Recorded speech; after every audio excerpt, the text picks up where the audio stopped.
Hello students, ये हमारी second lecture है विंड स्टॉर्म एंड साइक्लोन का। पिछले लेक्चर हमने देखा था बच्चों कैसे टेम्परेचर डिफरेंस होने की वजह से एयर हमारा राइज अप कर रहा था, फिर वहां पे लो प्रेशर जनरेट हो रहा था, लो प्रेशर रीजन, और उस लो प्रेशर रीजन को ऑक्यूपाई करने के लिए हमारे बाकी सब जगह से जो है एयर आ रहा था उसको ऑक्यूपाई करने के लिए। हमने ये भी देखा था बच्चों की मानसून विंड जो है it brings rain with it, और वो rain become that rain is a reason of happiness for many people, farmer, other people, है ना। बट हमें ये भी ध्यान रखना है कि कभी कभी वो मॉनसून विंड रेन के साथ साथ कुछ ऐसे डिजास्टर भी ले आते हैं, जिनमें से एक है थंडरस्टॉर्म। बच्चों, थंडरस्टॉर्म क्या होता है? सबसे पहले हम लोग डेफिनेशन देखते हैं। तो thunderstorm the Swift movement of the falling water droplets downward and rising up of air creates friction, subsequently sound and lightning. This event is called thunderstorm. तो बच्चों बेसिकली होता क्या है कि जब भी हमारा एयर राइज अप करता है और तो वहां पे जो है हमारा बेसिकली एयर राइज अप क्यों करता है? क्योंकि वहां पे टेम्परेचर हाई रहता है। तो वहां पर जब एयर है वो ज्यादा उसकी टेम्परेचर हो जाती है तो वो ऊपर की ओर राइज करता है। और फिर जब राइज करता है ऊपर की ओर तो कुछ पहले, उसके पहले कुछ एयर ऑलरेडी राइज हुआ होगा। तो जब एक हाइट तक एयर पहुंचता है, एक हाइट तक पहुंचने के बाद टेम्परेचर कम होता चला जाता है ऊपर।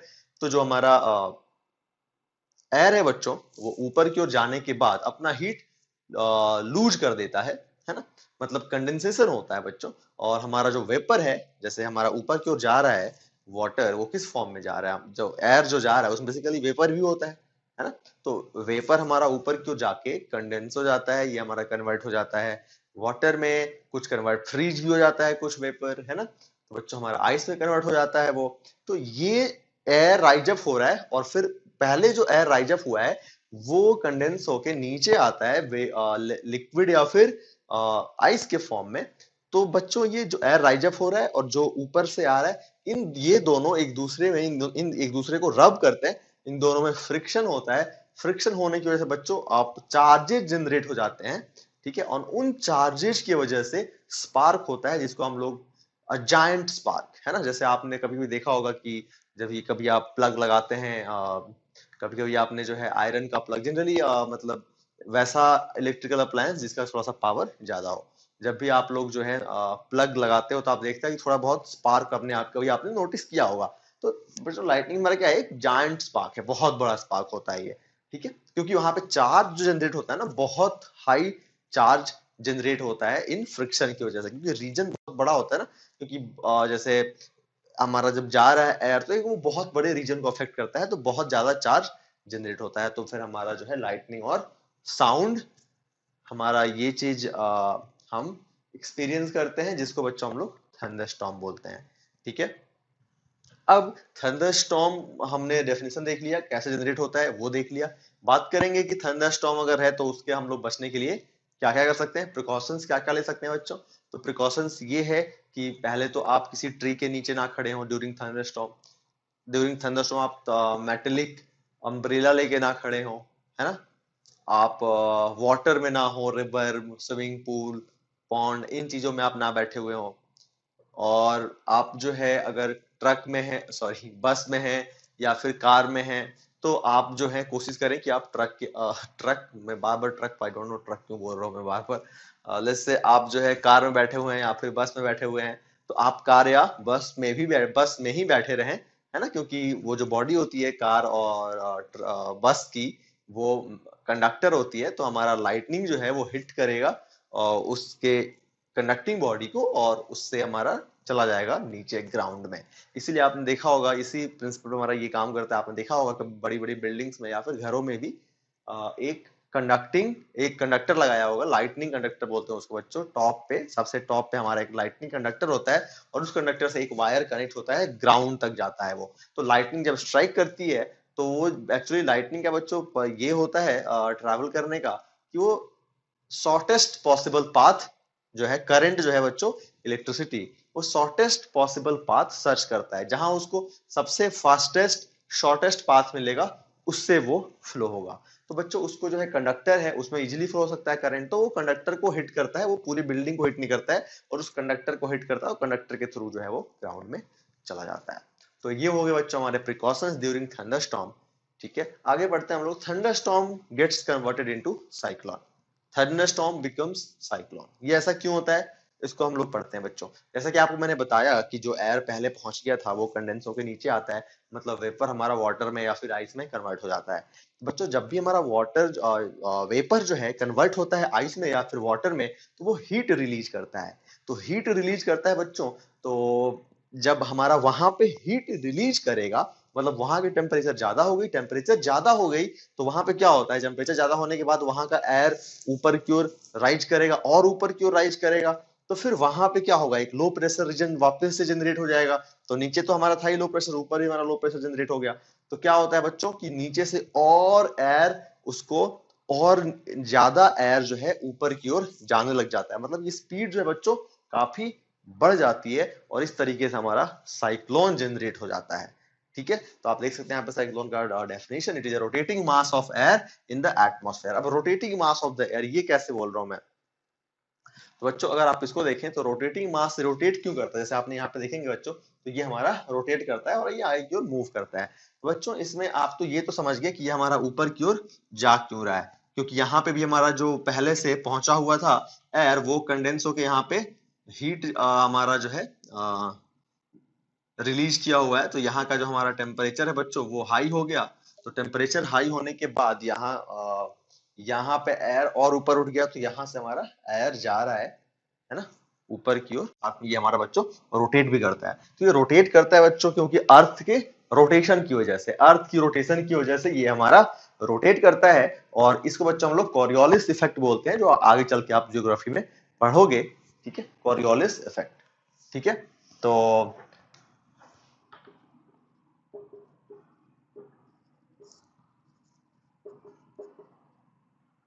ये बच्चों हमारा रीजन होता है स्पिनिंग का। कॉरियोलिस इफेक्ट की वजह से हमारा बच्चों ये स्पिन करता है साइक्लोन। ठीक है बच्चों, साइक्लोन जो है बहुत डिजास्टरस होता है। अगर हम लोग बात करें इसमें साइक्लोन में, तो देख सकते हैं आप कि हमारा ये जो है 10 to 15 किलोमीटर हाई है ना, ये हमारा हो सकता है और ये मूव करता है। और बच्चों अगर ये हमारा साइक्लोन अगर शोर से काफी ज्यादा, मतलब लेट्स से 150 और 200 किलोमीटर दूर भी जनरेट हुआ है, तो भी ये काफी ज्यादा इफेक्ट करता है। जो भी मतलब बीच हो गया, वहां पे कोस्टल एरियाज में जो भी घर होते हैं, इंडस्ट्री होती है, उनको बहुत ज्यादा बच्चों ये नुकसान पहुंचाता है साइक्लोन। ठीक है, साइक्लोन का बच्चों अगर हम लोग बात करें, तो यहाँ पे जो इसका सेंट्रल पार्ट होता है, इसको हम लोग बोलते हैं बच्चों आई। इसको हम लोग आई ऑफ द साइक्लोन बोलते हैं, जहां पे हमारा बेसिकली ये सोर्स पॉइंट होता है साइक्लोन का। और ये जो रीजन होता है यहाँ, ये बहुत ये रिलेटिवली रिलेटिवली नहीं, आई से काम होता है। और यहाँ पे बहुत ही जैसे लाइट एयर होते हैं, मतलब यहाँ पे जो जो यहाँ पे वायलेंट एयर जो ऐसे मूव कर रहे हैं ना, यहाँ पे जो एयर का मूवमेंट रहता है वेरी वायलेंट। बट आई जो है हमारा वो काफी काम एरिया होता है। ठीक है, और अगर मैं बात करूं इसका आई के रीजन का, तो ये हमारा 10 to 12 किलोमीटर तक रेडियस में हो सकता है। अब ये हमारा बच्चों वेरी करता है ना, डिपेंड, कभी हमारा साइक्लोन काफी बड़ा आता है, कभी छोटा आता है ना, कभी बहुत ज्यादा डिजास्टर्स होता है, कभी नहीं होता है, कभी हमारा बहुत ज्यादा हिट करता है कोस्टल एरियाज को, कभी सी में ही रह जाता है।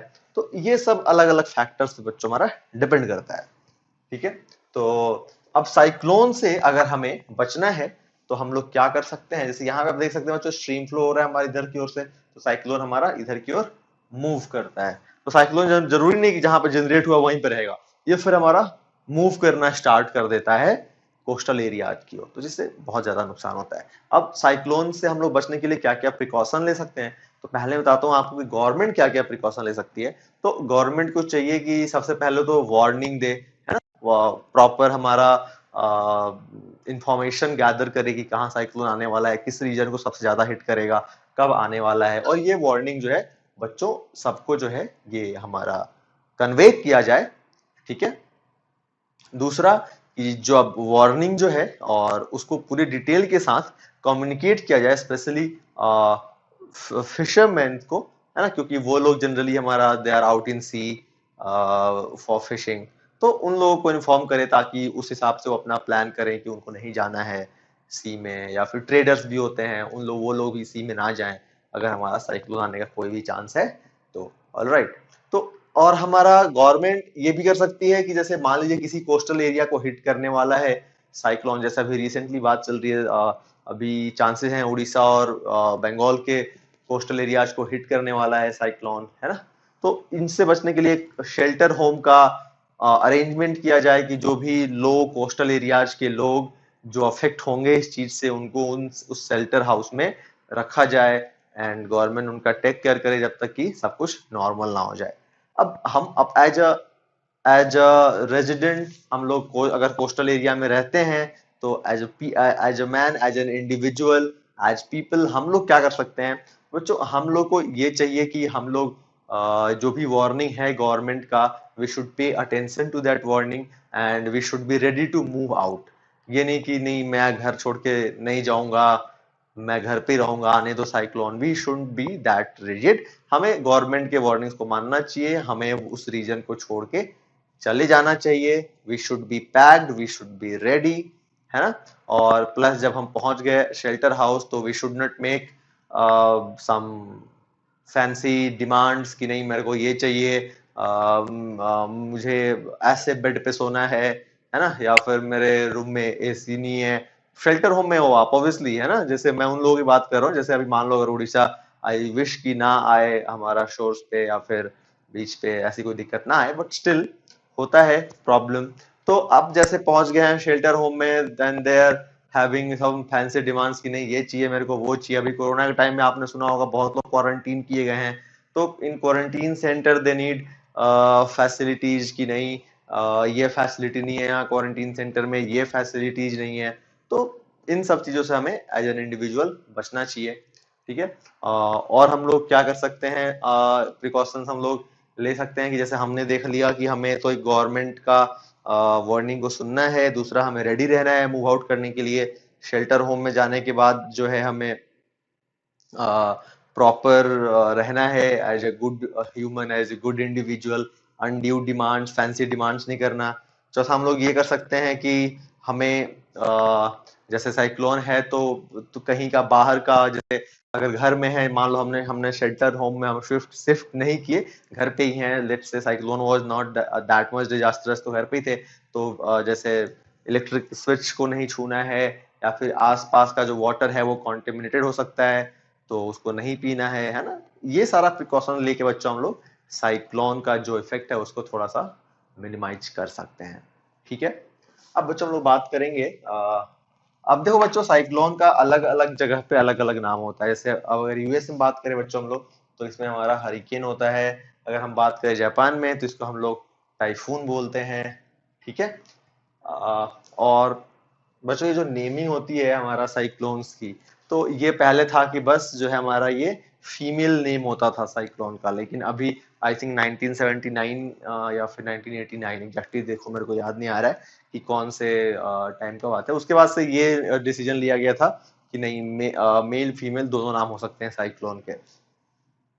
चलिए तो अब देखते हैं टोर्नेडोज जो है, टोर्नेडोज का dark funnel shaped cloud that reaches from sky to the ground, ठीक है बच्चों, स्काई टू द ग्राउंड। ये बच्चों जनरली हमारा जो है लैंड मास जहाँ पे होता है वो तो वहां पे जनरेट होता है। और ये भी हमारा थंडर स्टॉर्म, जैसे हमने साइक्लोन में देखा, ये भी हमारा थंडर स्टॉर्म से ही जनरेट होता है। लेकिन इसके लिए बच्चों हमारा क्या होता है कि इसमें ये हमारा जनरेट होता है due to instability in the atmosphere.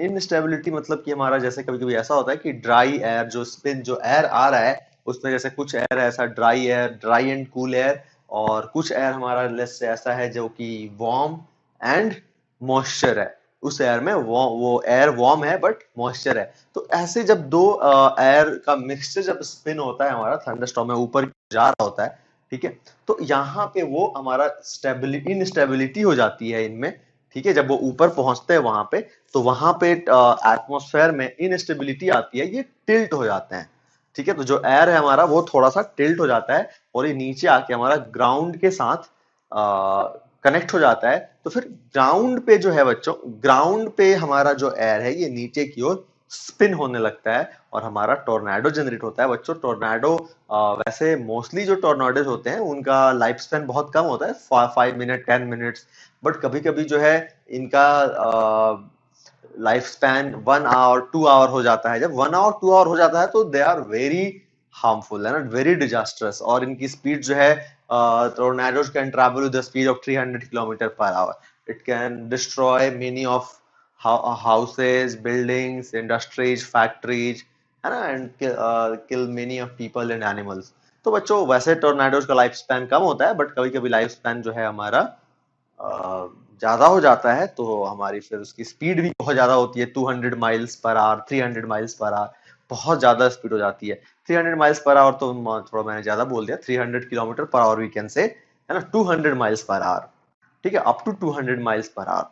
तो इस स्पीड के साथ ट्रैवल कर सकता है, and it will be a big disaster which can kill many of people, animal, है ना, and can destroy properties worth crore, millions, billions, ठीक है। तो ये हो गया बच्चों हमारा टोर्नाडो के बारे में। अब हम लोग बात कर लेते हैं, ये एक इंस्ट्रूमेंट होता है जिसको हम लोग एनीमोमीटर बोलते हैं बच्चों। ये हमारा जो है एक ऐसा इंस्ट्रूमेंट है जो कि मेजर करता है स्पीड ऑफ विंड का। ये जरूरी क्यों है बच्चों? क्योंकि हमारा ये सारा जो हमें वार्निंग मिलता है, ये सब हमारा जो है, ये हम सबको मॉनिटर कर सकते हैं because by measuring the speed of wind, ठीक है। और हमारा जो है अभी टेक्नोलॉजी में काफी ज्यादा इंप्रूवमेंट हुआ है using satellites and various communication systems. हम लोग ये देख सकते हैं कि अभी जो हमारा साइक्लोन है वो कितनी दूर है और कब किस कोस्टल एरिया को हिट करेगा। तो इससे गवर्नमेंट को हेल्प हो जाती है वार्निंग ब्रॉडकास्ट करने में, या फिर बाकी जो हमारे कंसर्न पीपल हैं उनको इन्फॉर्म करने में, उनके साथ कम्युनिकेट करने में। तो बच्चों आज के लेक्चर बस इतना ही, हमारा ये चैप्टर फिनिश हो चुका है।